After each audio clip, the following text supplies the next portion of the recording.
Behind me is actually the Huangkao High School that has been preserved after the devastating earthquake in 2008. Hey, Roger here from CNTVNA.com. We are now at Soimo town.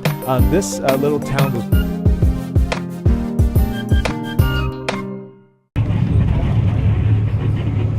Hi there guys, Roger here at CNTVNA.com. I'm at one of the other biggest tourist attractions here in Chengdu, and that is the Earthquake Ruins Center.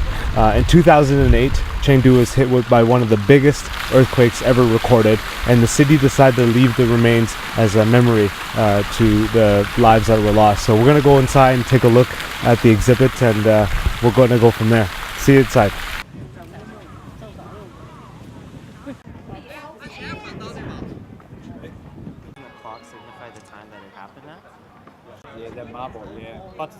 Behind me is actually the Huangkao High School that has been preserved after the devastating earthquake in 2008. If you can take a look, it's the only building that's been well preserved in memory of all the lives that were lost during this devastation.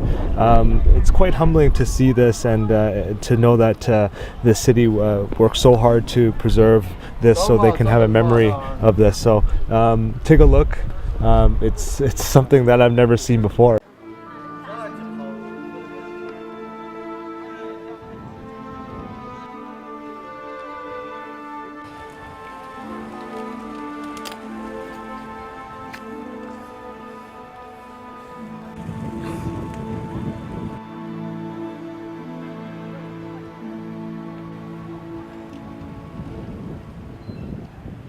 Hi there guys, so behind me is actually the school apartment. It's really saddening, but people come here to pay respect to the lives lost in the devastation. But if you take a look at this sign here, this building once had 5 floors, and if you can look at the preserved remains, it's actually quite saddening to see how the building has turned out. So yeah, a lot of lives were lost here, and we're here to pay our respect to those people here as well.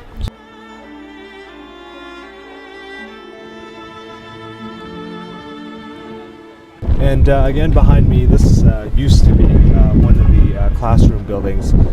Again, it should have been 4 to 5 floors. If you can take a look at this building, it was supposed to be the same height, but that has also collapsed as well. During this time, actually, I just learned that when this happened, all the news channels and all the TV were not allowed to play any entertainment, and all the news channels regarding this were played in black and white in respect to all the lives that were lost. So that's a piece of information that I learned today that was pretty interesting. And as I walk through this place, I feel more and more saddened by this. So yeah, we're going to keep going and see what else we got here. So.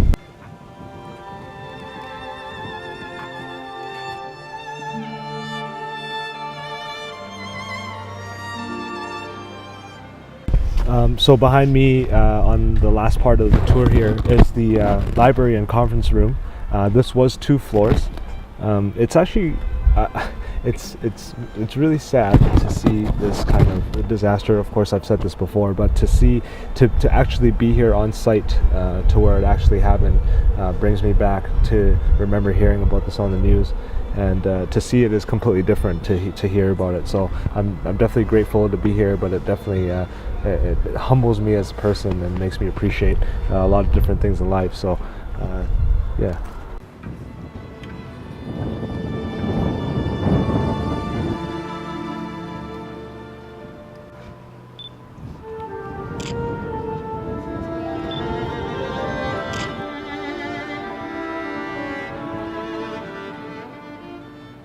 Roger here from CNTVNA.com. We are now at Soimo town. This little town was built by the government for the relief after the earthquake for the survivors. Now it's turned into some shops and some coffee shops and some snacks and cafes around. So we're gonna go take a look around and see what we can find. But this is pretty unique. It's beautiful scenery around here, and these buildings are built beautifully. So let's go take a look.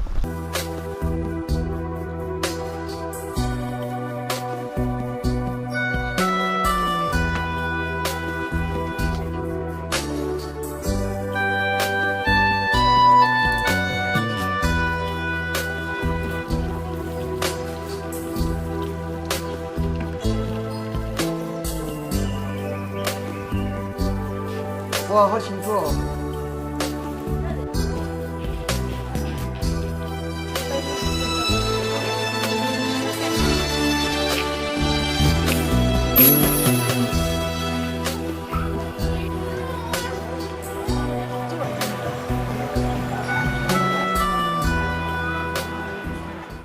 Hi there, guys. It's Roger here from cntvna.com. We wrapped up our last 2 days of adventure. It's been long 2 days, but I'm with Vlad, and we just want to catch up with him and see what he thought was his highlights in the last 2 days and what he would recommend if anyone was coming to visit Sichuan. So, Vlad, what was the highlight of your last 2 days here? I think the opera was the highlight of my yesterday's day. Yeah, that was fun, right? When I thought of opera, I actually thought of singing the entire time, but it was more of like a theater act. Yeah. There was different acts, yeah. right? There was even silent acts where they didn't even sing. Yeah. That girl with the table, right? That Yes, was good. Yeah. that was good. And the hand puppets, kind of with the shadows. Yes, Yeah, that was pretty cool. amazing. Yeah. What were your thoughts about the wreckage and the Oh, the earthquake. When it happened in 2008, you see the news. It does. You see natural disasters happen around the world all the time, right? But the feeling of actually doesn't sink in until you're actually there to see it. Yeah. And as you're walking around the wreckage, you kind of just start to kind of feel grateful for, just to be here and just to see this as well. So yeah. I like the Wuho Shrine. Yeah. I like the Chinese history. Yeah. Learning about the 3 dynasties that went to war during that time was very interesting, and how different eras worked and did things differently, and what they were able to produce, like the brocade. Brocade was part of the 3 dynasties as well. It was the Shu dynasty, Shu side. The amount of time that they have to put in and the amount of effort is quite. And When I look at that, I feel like I can be doing way more with my life as well. So and I find seeing that. how those guys back then created such a machine just to weave the brocade was amazing. Yeah, it was handmade. That's impressive. Like what they did, because they didn't have machine, is they put fire and then pour water onto it so they will break the earth easily, and they could take it by hand.